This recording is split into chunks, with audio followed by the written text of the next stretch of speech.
Welcome to the Defense and Aerospace Report. I'm Vago Muradian here at the Air Force Association's annual Aerospace Cyber Conference and Trade Show outside Washington, D.C., the number one gathering of U.S. Air Force leaders from around the world. Our coverage here is sponsored by L3-Harris and Leonardo DRS, and we're over here at the L3-Harris stand to talk to Dana Mehnert, who is the President for Communications for the combined new company, not a small business unit, I would add. Dana, great seeing you. Congratulations on the merger.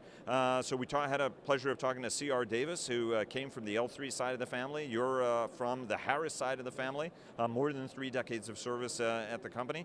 Talk to us about the merger, where you guys are now, especially on the domestic side and especially in communications, which is really an amalgamation of several very important heritage companies, the Harris side of the company, the ITT side of the company, and now the L3 side of the company. Great, well thanks Vago. It's wonderful to be here with you at AFA, and it's fitting that we're here. The Air Force was the largest customer for L3 and the largest customer for Harris, and so this is the first time we've come together as the new L3-Harris Technologies at AFA. Very excited about the wider range of capabilities we can offer our Air Force customers, full range of end-to-end solutions to support their multi-domain mission requirements. And nearly 3 months into the acquisition, things are going very, very well.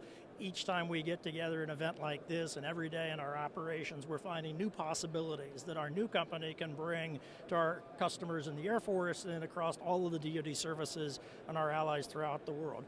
We're really focused on a much wider range of end-to-end solutions that can enable those multi-domain operations, particularly in their key priority areas like spectrum superiority, actionable intelligence, and warfighter effectiveness. And the kinds of solutions that you'll see here at our booth at FA today are really all about that, whether it's in the space domain with our resilient communications capability, our small sats, our next generation navigation technologies, and the airborne domain with a very wide range of signals intelligence, electronic warfare, and resilient communication solutions, or on the ground where we're enabling the warfighter with the latest generations of secure tactical radio, video data link, and night vision goggle technology. We're really bringing together solutions that neither company could have done before, and every day as we work together, we're finding more that we can do for the warfighter and for our customers across the world. Let me take you to AFA. Obviously we heard from the Chief of Staff, the 21st Chief of Staff, David Goldfein, who has been talking about his multi-domain integrated operation plan for the future. We've got adaptive combat employment, which is going to be agile units that are going to be going around the world.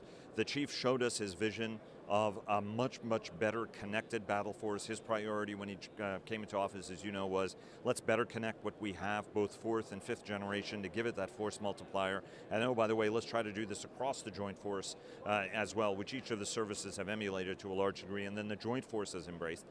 What are some of the challenges with that, though? Because I talked to a couple of analyst friends of mine here who are like, look, in an era of contested space where folks are going to try to deny or jam, whether it's navigating signals or communications over wide areas, when you're looking at cyber operations that are very sophisticated to try to get into some of these decision loops, that actually it's a much more contested environment, and this seamless integration will be a challenge. How are you guys on the industry side of things thinking about how you address that part of the challenge so that you build that kind of a network that's as resilient as the Chief wants and needs, and is not as susceptible to interference as each one of our adversaries would like to exploit?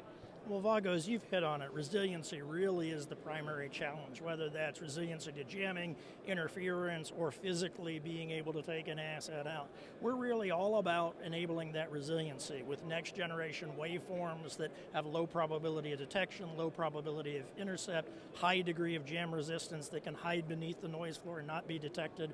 We're also about being able to enable resiliency through disaggregation of an architecture. So if I look at our small sat technology, various different kind of communications media, whether it's optical communications or RF communications that are highly resilient, that can be employed across all of the different domains. So you have different levels of redundancy, so you have capability that's tiered in space, the airborne layer on the ground level, and all of that has to be resilient in the cyber domain. And so, you know, a company like L3-Harris really brings the combination of those technologies to enable that kind of network disaggregation and resiliency.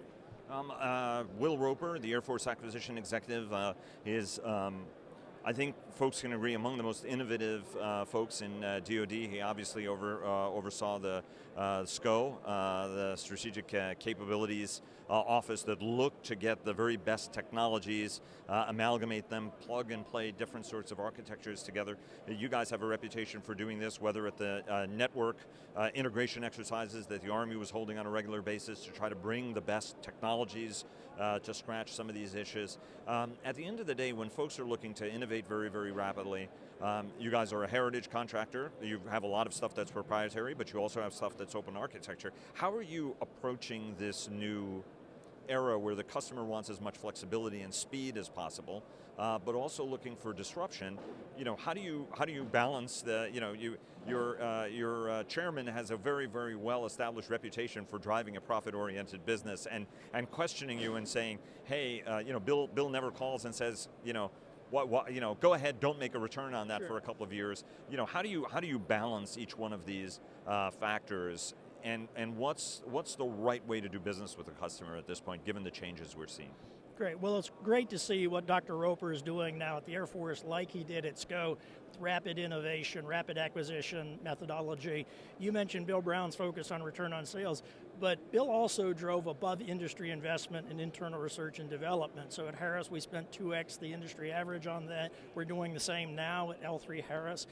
Many parts of our business have a commercial business model that's naturally suited to that sort of rapid innovation, where we will go and at risk invest in new technologies to get them out into the market to enable a solution for the warfighter before a requirement is even defined. And of course, you know, Dr. Roper has embraced some of the rapid acquisition techniques. OTAs are at the heart of some of those things. We're doing an OTA for the development of a next generation airborne HF radio. We've done similar things with our next generation of night vision goggle systems. So I think a company like L3-Harris that is focused on innovation, has been focused on above industry investments in return and development, and is leveraging in certain parts of the business a commercial business model, is ideally suited to these new rapid acquisition techniques that Dr. Roper's driving throughout the Air Force. And I didn't mean, you know, you guys absolutely have been way ahead in terms of your internal research and development, but the challenge was, and I saw that surface a little bit talking to your team during the network integration exercises, which was, look, we're happy to bring that new technology, but at the end of the day, it becomes a very, very difficult case to make to senior leaders in our company when there's no return that comes out of that, right? So what I'm asking is, you know, what's the right balance here? And we saw the same thing over in the United Kingdom, where the Ministry of Defense is asking contractors for best ideas, but at the end of the day, if you come up with a better mousetrap and you take it to the government and you show it to them, they're going to go, hey, Dana, thanks very much for that. We're going to now hold a competition, and then Raytheon and Lockheed and everybody's going to bid on it. What's the right advice you would give that when guys like you are investing to solve a problem, is it that you should get rewarded as having a little bit of a first mover advantage? Like, well, how do we do this part of it when the government is looking to industry to help it innovate?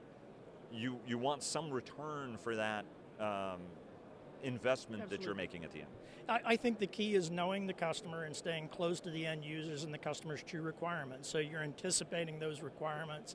And when you're investing in fielding a solution that actually meets a requirement for the guy or the girl in the field, not per se, you know, an arcane acquisition specification. I think where we've done very well time and again with our commercial business model is putting a solution like a next generation 2-channel radio out there, investing in that maybe outside of the program of record, which we did in JTRS domestically, we've done in other parts of the world. Staying close to the user, understanding the true requirement, putting a game-changing technology in their hands that addresses a real need of the warfighter. I think if you do that, the acquisition will come. And it's matching that need of the warfighter with your technology development and a fieldable solution, not just a technology. You've been in this business for a very long time. Where are we going to be 5 years from now? Because if you look at the quantum changes we're seeing in communications, not just on the battlefield side, but also in commercial communication technology, where do you expect this market to be in, say, 5 to 10 years when it comes to the, I would say, the nexus of security, connectivity, all the pieces of it that go, the whole process is changing so fast. Where are we going to be 5 to 10 years from now in your estimation? Well, I think it's going to be all about convergence. How do you leverage the best of commercial technology, but how do you make it militarily relevant? Everybody's always wanted to have the ubiquity of a cell phone out there on the battlefield, but unless you can bring that infrastructure with you, a large tower every half a kilometer, and then the cyber resilience and the ComSec and the ECCM capability goes with that, you can't really use that technology. So what we're really about is how do you bring some of the benefits of commercial technology and ease of use and resilience, but have that in a way that's militarily relevant so that it works out on the battlefield where the adversary is trying to jam you, trying to deny you the spectrum, trying to attack you with cyber. And I think you'll see those convergence. I think you'll see a convergence of electronic warfare and signals intelligence with communications as well. We have customers now that want to have one device. It will not only communicate, but it'll sense the electromagnetic spectrum around them, find the best place to transmit, find the place where there isn't interference, and then go there in a waveform that can't be detected. So I think the convergence of all of those things so that the warfighter can meet a wider variety of missions with the communications technology they're used to carrying is where the future is going to be. Dana Mehnert, the president of L3-Harris Communications. Sir, always a pleasure. Thanks very much. Appreciate the thought-provoking conversation and look forward to talking to you again soon. Thank you. Thank you. Great to be here at AFA with you, Vago. It absolutely is. I mean, this is like old home week. It's a great opportunity to catch up with old friends and make new ones. So it's a really tremendous show. It's always a pleasure. Thank you, sir. Thank you.